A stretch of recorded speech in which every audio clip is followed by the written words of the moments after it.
छत्रपती संभाजीनगर महापौर आणि उपमहापौर निवडीसाठी आज विशेष बैठकीचे आयोजन महापालिकेत करण्यात आलं होतं। यावेळी सर्व नगरसेवकांनी मतदान केलं।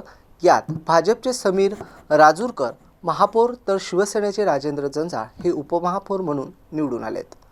या विशेष बैठकीला पीठासन अधिकारी म्हणून जिल्हाधिकारी दिलीप स्वामी उपस्थित होते। महापौर आणि उपमहापौर निवडीसाठी सर्व नगरसेवकांचे मत घेण्यात आले। यात भाजपच्या समीर राजूरकर यांना 115 पैकी एकूण 70 मते मिळाली। त्यांनी MIMचे उमेदवार अशोक हिवराळे यांचा 37 मतांनी पराभव केला, तर उपमहापौरसाठी शिवसेनेच्या राजेंद्र जंजाळ यांना देखील 115 पैकी 70 मते मिळाली। त्यांनी MIMचे उमेदवार वसीम अहमद यांचा 33 मतांनी पराभव केला। या दोन्ही मतदान प्रक्रियेत उबाठा आणि वंचितच्या नगरसेवकांनी मात्र तटस्थ भूमिका घेतल्याचे पाहायला मिळाले। महापौर आणि उपमहापौर निवडीनंतर शिवसेना आणि भाजप समर्थकांनी फटाके फोडत गुलाल उधळत मनपा मुख्यालयाबाहेर मोठा जल्लोष केला।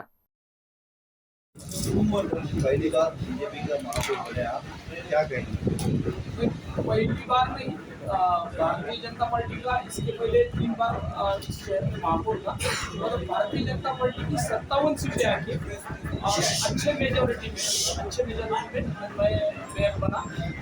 शहर की जनता ने इस चुनाव में भारतीय जनता पार्टी को और उसके साथी विकास को चुना और उसकी वजह से शीर्ष नेताओं ने मेरे ऊपर विश्वास रखा कि माननीय मुख्यमंत्री देवेंद्र फडणवीस जी, प्रदेश अध्यक्ष रविंद्र चौहान जी, महसूल मंत्री आदरणीय बावनकुळे जी, उसके बाद में अतुल सावे जी, मंत्री डॉक्टर भागवत कराड़ जी, उसके साथ नामदार नारायण जी, संगठन मंत्री संजय घोड़के जी, अनुराधा चौहान जी, प्रशांत बम जी और सभी कार्यकर्ता जो कार्यकर्ता गत 30 साल से हमारे साथ काम कर रहे हैं, उन सभी कार्यकर्ताओं ने मुझ पे जो भरोसा जताया है उसको मैं पूरा करने की कोशिश तो क्या विजन रहेगा आपकी? शुरुआत कैसी रहेगी? शुरुआत अभी आज माननीय मुख्यमंत्री जी ने इस शहर के टॉक शो में बोला था, आप भी सुनने को थे, कि इस महानगर पालिका की, छत्रपति संभाजीनगर महापालिका की इमेज बदली है, उसकी उस दिशा की ओर हम चलने वाले हैं। विश्वास माझ्यावर महाराष्ट्राचे मुख्यमंत्री माननीय देवेंद्र फडणवीस, प्रदेशाध्यक्ष चंद्रशेखर बावनकुळे साहेब, प्रदेशाध्यक्ष रवींद्र चव्हाण साहेब, महसूल बावनकुळे साहेब, त्याचबरोबर माननीय अतुलजी सावे साहेब, डॉक्टर भागवत कराड साहेब, आमदार संजय गेनेकर, आमदार नारायण कुचे, आमदार अनुराधाताई चव्हाण आणि आमदार प्रशांत बम आणि असंख्य कार्यकर्त्यांनी जे या पार्टीसाठी कष्ट घेतलेले त्या असंख्य कार्यकर्त्यांचा हा एक सन्मान।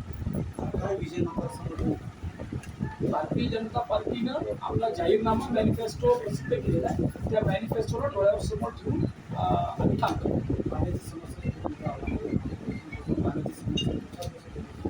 आता मी महापौर होऊन अर्धा तास सुद्धा झालेला नाही आहे, तुम्हाला वेळ तर द्यावा लागेल ना, मला त्या पाण्याची बैठक घ्यावी लागेल आणि त्या बैठकीनंतर आम्ही सांगितलं भारतीय जनता पार्टीनं पाण्यासंदर्भात प्रमाणलेली जी जाहीरनाम्यात सुद्धा आहे, त्या जाहीरनाम्यात ज्या गोष्टी आम्ही वचन केलेले आहेत त्या आम्ही पूर्ण करायचं।